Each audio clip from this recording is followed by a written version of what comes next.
오늘 본문에는 예수님이 부활하신 날 예수님의 무덤을 보려고 가는 여인들의 모습이 나옵니다. 무덤가에 온 그녀들을 만난 천사가 하는 말입니다. 십자가에 못 박히신 예수를 너희가 찾는 줄을 내가 아노라. 이 말은 너희들 지금 죽은 예수를 찾는구나. 십자가에 못 박히셔서 죽은 그 예수를 찾는구나 라고 말하고 있는 겁니다.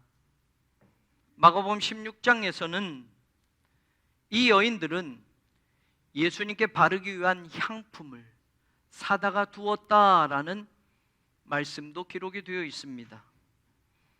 그러니 지금 이 여인들이 무덤을 보려고 왔다라는 것은 예수님의 시신에 미리 사두었던 그 향품을 바를 목적으로 지금 왔다라는 겁니다. 이미 예수님은 살아나셨는데 죽은 시신에 바르는, 죽은 시체에 바르는 그 향품은 소용없는 것입니다. 이 여인들이 예수님의 시신에 바를 향품을 싸구려를 샀겠습니까? 시신에 바를 향품은 가격 차이가 많이 있습니다. 그러니 마지막인데 예수님이 십자가에서 죽으셨는데 그 마음이 아픈데 적당한 거 삽시다 아니었을 거예요. 아마 좋은 향품 사서 예수님 십자가에서 죽으신 예수님께 바릅시다 라고 해서 그녀들은 미리 비싸고 좋은 향품을 사다 두었을 것이고 그 향품을 들고 지금 예수님 무덤가로 온 겁니다. 그 일 바로 앞에 마태는 27장 57절에서 60절에 또 이런 내용을 우리에게 전해주고 있습니다. 아리마대 사람 요셉에 대한 이야기입니다. 57절에 보니 그도 예수의 제자다라는 표현을 마태는 하고 있습니다. 우리가 통상 예수님의 제자는 12제자를 알고 있는데 12제자 이외에도 예수님과의 관계 속에서 정말 제자들과 같이 그런 관계를 맺었던 다른 제자들도 있었다는 걸 우리는 알게 됩니다. 아리마대 사람 요셉이 예수의 제자다라고 마태가 기록해 준 것을 보면 평소에 이 아리마대 사람 요셉이 예수님과 얼마나 밀접한 관계를 가지고 있었는가 우리는 알게 됩니다. 그리고 그에 대한 또 다른 보도가 있습니다. 아리마대의 부자 요셉이라고 소개하고 있습니다. 부자라는 말입니다. 그 아리마대 사람 요셉이 어떤 일을 했느냐? 예수님의 시신을 가져다가 장례를 치릅니다. 부자요, 예수님의 제자였던 사람. 그런데 요한복음 19장 38절에 보면 이 요셉에 대해서 또 다른 사실을 우리에게 가르쳐 줍니다. 아리마대 사람 요셉은 예수의 제자이나 유대인이 두려워 그것을 숨기더니 라고 말합니다. 예수님께는 제자의 그런 관계를 맺었던 그런 사람인데 공식적으로는 드러내놓지 못했다라는 겁니다. 왜냐? 요한복음 9장에 보면 당시의 유대인들이 누구든지 대제사장과 산헤드린 공의회는 누구든지 예수를 그리스도라고 시인하는 자는 유대 공동체에서 출교하기로 결정하였기 때문입니다. 그래서 마가복음 15장에 이 아리마대 사람 요셉은 존경받는 공회원이라고까지 표현을 하는데 산헤드린 공회원 중에 한 명이고 종교적인 신분으로는 굉장히 높은 자리에 있는 사람이고 재정적으로는 부자이고 그리고 예수님과의 관계에서는 12제자와 버금가는 제자라고 인정받았던 사람인데 문제는 유대인들이 두려워서 제자라는 것을 숨기고 살았던 사람입니다. 어찌됐건 그 사람이 예수님의 죽음에 동참을 합니다. 무엇을 했느냐? 성경을 보면 깨끗한 세마포를 가져다가 예수님의 장례를 치릅니다. 우리말로는 깨끗한 세마포지만 이 시신을 장례 치를 때 입히는 이 세마포는 비싼 세마포예요. 부자였던 요셉은 아마 최고의 수의를 예수님에게 입혔을 겁니다. 그뿐만이 아니라 바위 속에다가 판 자기의 새 무덤에 예수님을 장사 지냈다라고 나옵니다. 부자인이 자기 묘도 미리 다 준비해 놓았습니다. 바위 속에다 판 좋은 무덤, 비싼 무덤, 아마 장소도 최고 비싼 곳에 그 무덤자리를 만들어 놓았을 겁니다. 그런데 예수님을 위해서 자기 무덤을 양보하고 예수님을 자기가 산, 자기를 위해서 만들어 놓은 무덤에다 예수님을 장례 치른 겁니다. 비싼 수의를 입히고 세마포를 입혀서 예수님을 장례 치렀다라는 내용이 오늘 여인들의 이야기 앞에 나옵니다. 요셉이 죽은 예수님을 위해서 많은 돈을 썼어도, 많은 정성을 기울였어도, 그것도 지금 살아계신 예수님, 살아나신 예수님, 부활하신 예수님에게는 아무 소용이 없게 되는 겁니다.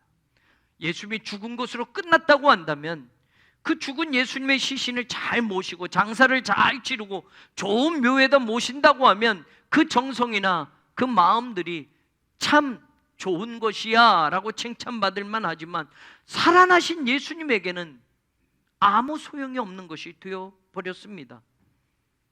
그가 집중한 것은 예수님의 시신, 시체입니다. 그래서 58절, 59절 예수의 시체, 시체라는 말이 두 번이나 나옵니다.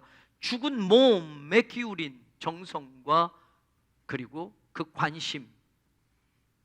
그런데 사실 죽은 예수님으로 끝났다면 이것이 가치 있는 것이겠지만 예수님은 살아나셨는데 그 정성, 그 가치는 아무 소용이 없게 되는 겁니다.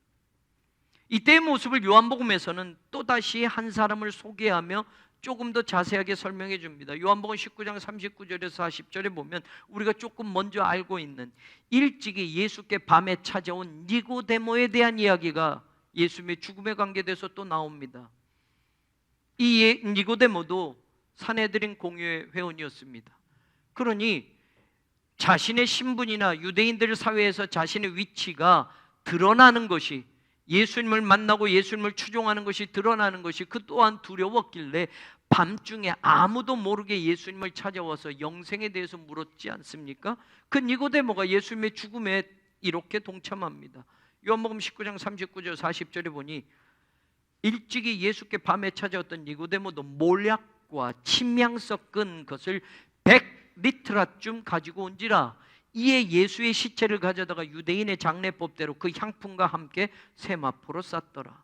마태는 아리마대 사람 요셉이 세마포로 싸고 장례를 치렀고 무덤을 예수님을 위해서 자기의 무덤을 내놓았다라고 하는데 조금 더 요한은 더 설명을 하는 겁니다. 같은 산헤드린 공회원이었던 니고데모도 이 장례에 같이 동참했다라는 겁니다. 그는 모략과 침향 섞은 것을, 예수님에게 바를 향품을 100리트라쯤 사가지고 와서 그 예수님의 그 향품을 모두 바르고 그리고 세마포로 싸는 장례에 동참했습니다. 몰약하면 여러분 우리가 동방박사의 선물이 생각나지요? 굉장히 비싼 겁니다. 모략과 침향 섞은 것이 여러분 그 양이 100리트라면 지금으로 하면 34kg 정도 되는 양입니다. 이 정도의 양을 써서 장례를 치르는 것은 당시에 왕 정도가 되어야 이 모략, 비싼 모략으로 장례를 치르고 그 많은 양을 다 투여해서 시신에 바르고 넣고 했던 겁니다. 그러니 니고데모도 예수님의 장례를 치르기 위해서 많은 돈을 지불했던 겁니다. 엄청난 양, 그리고 비싼 모략과 침향 섞은 이 향품을 예수님의 시신에 발라드리고 예수님의 장사를 치렀던 것입니다. 그러나 이것도 부활하신 예수님에게는 소용없는 일입니다. 아무리 비싸고 아무리 정성을 다 기울여도 지금 이 사람들이 하는 것은 부활하신 예수님을 믿는 신앙이 아닙니다. 살아나신 예수님을 위해서는 아무 소용이 없는 것들을 지금 하고 있는 겁니다. 오늘 죽은 예수님에게 향품을 바르려고 무덤을 찾아온 여인들에게 천사가 말합니다. 6절에 보니 그가 여기 계시지 않고 말씀하신 대로 살아나셨느니라. 와서 누우셨던 곳을 보아라. 또 빨리 가서 그의 제자들에게 일러 주어라. 그가 죽은 자 가운데서 살아나셨고 너희보다 먼저 갈릴리로 가실 것이다. 그리고 너희는 거기서 예수님을 볼 수 있게 될 것이라고 하라라고 천사가 말합니다. 6가지를 말한 겁니다. 여기 계시지 않는다. 왜요? 살아나셨다. 두 번째예요. 살아나셨기 때문에 무덤에 계시지 않는다라는 겁니다. 누우셨던 것을 보라. 세 번째 얘기합니다. 죽었으면, 시신으로 남았으면 이 무덤에 있겠지만 예수님 누우셨던 것을 보라, 없다라는 말입니다. 네 번째, 그러니 제자들에게 살아나셨다고 가서 알려주어라 라고 말합니다. 그리고 다섯 번째, 예수님은 지금 부활하셔서 제자들보다 먼저 갈릴리로 가시고 있다. 여섯 번째, 너희가 거기서 갈릴리에서 부활하신 예수님을 뵙게 될 것이다 라고 천사는 6가지를 말하고 있는 거예요. 이 6가지 가운데 중요한 요점이 뭐냐? 무덤에서는 절대로 예수님을 만날 수 없다라는 겁니다. 예수는 여기 없다라는 겁니다. 죽은 시신들이 묻혀있는 무덤에는 살아나신 예수님은 안 계시다라는 말입니다. 예수님은 부활하셨다.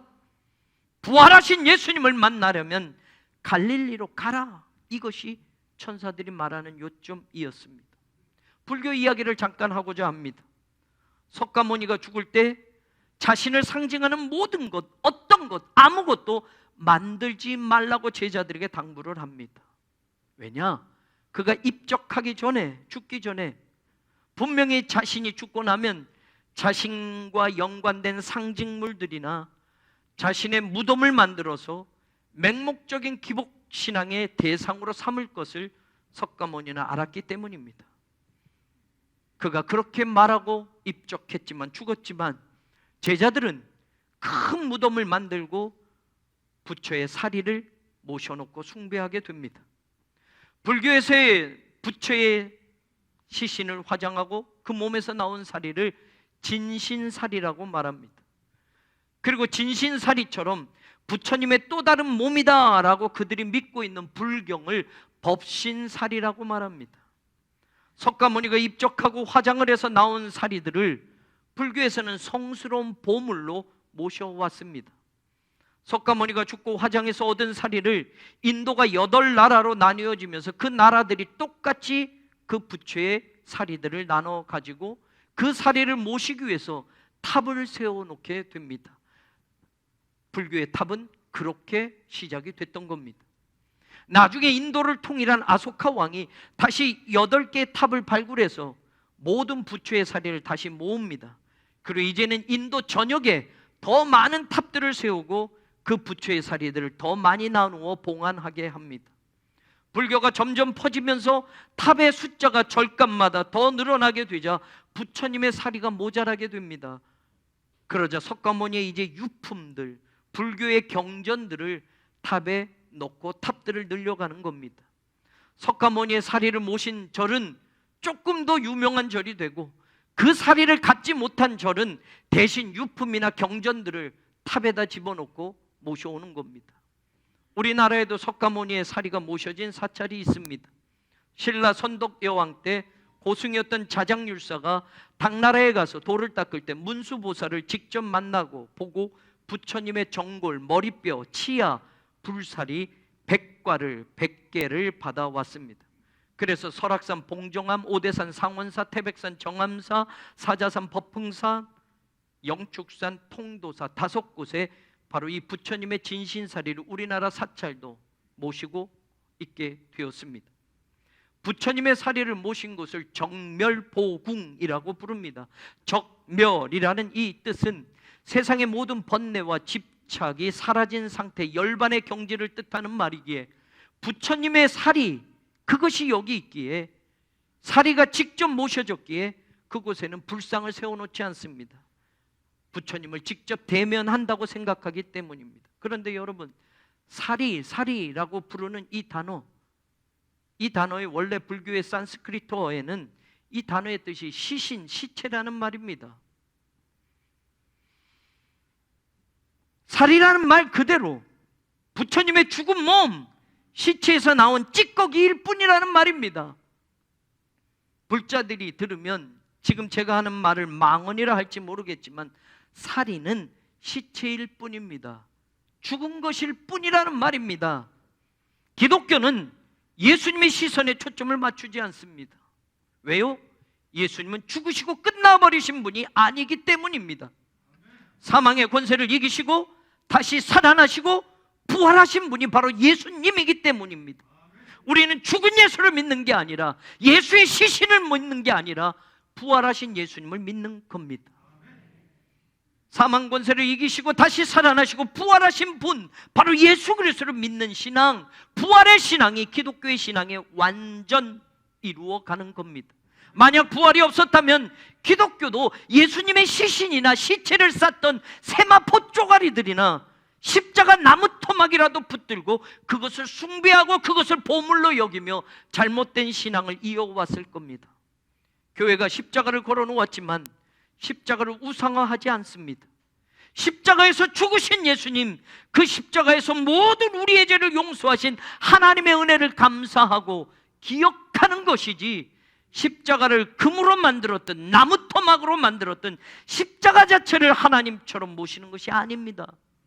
오늘 천사들도 말하지 않습니까? 예수님은 여기 계시지 않는다. 그가 말씀하신 그대로 그는 살아나셨다. 기독교는 부활의 종교입니다. 바울이 고린도전서 15장 14절에서 말하는 것처럼 그리스도께서 만일 다시 살아나지 못하셨다면 우리가 전파하는 것도 헛것이고 우리의 믿음도 헛것이 된다라고 바울은 말합니다. 부활이 없으면, 그리스도 안에서 우리가 바라는 것이, 다시 사는 것이 없으면, 부활이 없으면 단지 이 세상의 삶뿐이라고 한다면 우리야말로 모든 사람 가운데 가장 불쌍한 자들이라고 바울이 선언하지 않습니까? 죽음을 이기시고 다시 살아나셔서 죽은 자들의 첫 열매가 되신 예수님은 그를 믿는 모든 자들에게도 부활의 소망을 주십니다. 그를 믿는 자들에게 사망으로 끝나는 인생이 아니라 예수님처럼 다시 살고 영생하게 된다는 것을 확인시켜 주셨습니다.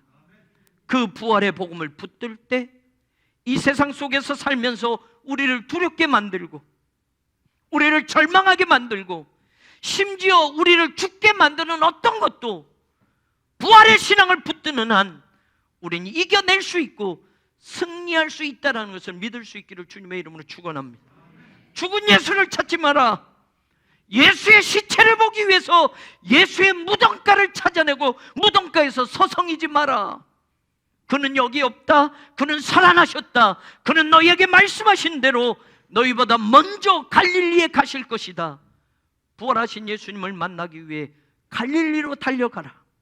거기서 살아계신 예수님을 만나고 거기서 부활의 복음을 확증하고 거기서 부활하신 예수님의 말씀을 듣고 복음의 발걸음을 새롭게 내딛고 모든 민족을 제자로 삼아 아버지와 아들과 성령의 이름으로 세례를 주고 주님이 분부한 모든 것을 가르쳐 지키게 하라.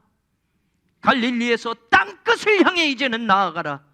갈릴리에서 새로운 복음의 깃발을 들고 하나님의 나라가 이 땅에 임할 것을 선포하라.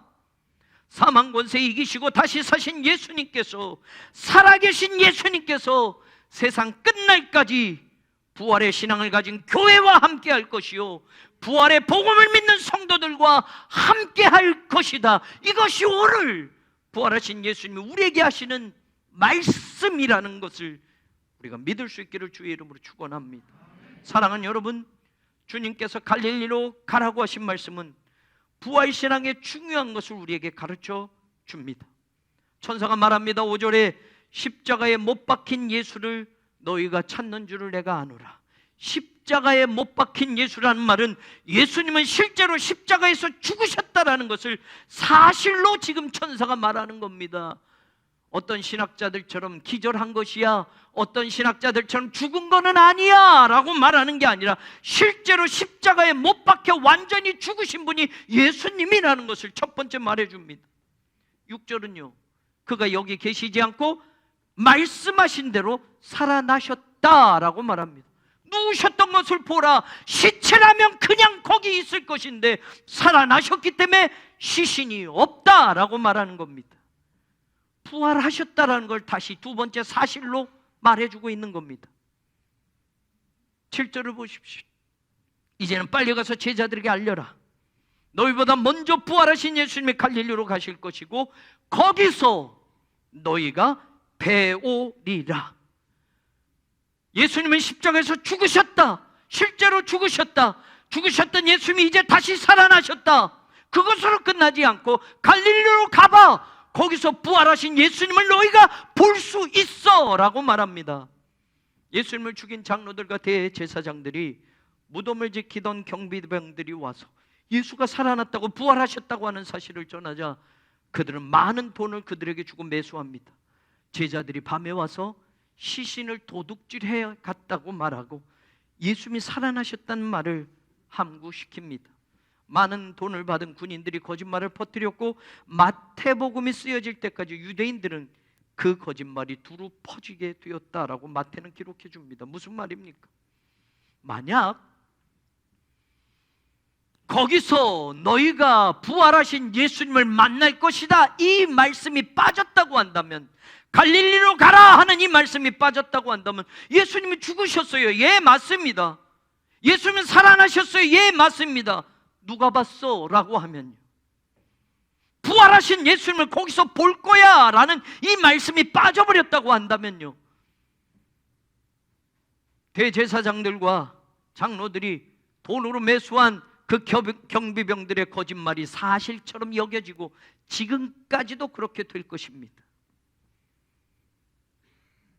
예수님이 십자가에서 죽으셨다는 것이 사실이어도, 예수님이 살아나셨다고 말하는 천사의 말이 사실이어도, 마지막 7절 갈릴리로 가라, 너희보다 먼저 갈릴리로 가실 것이고 거기서 너희가 그분을 배우리라 하는 이 말씀, 이 마지막 말씀이 사실로 이루어지지 않았다면 아마도 부활하신 예수님, 다시 사신 예수님을 본 사람이 한 사람도 없다고 한다면, 부활의 목격자가 없었다고 한다면 기독교는 거짓말 집단이라고 세상의 공격을 지금까지도 받았을 겁니다. 그러나 부활하신 예수님을 제자들은 갈릴리에서 실제로 만납니다.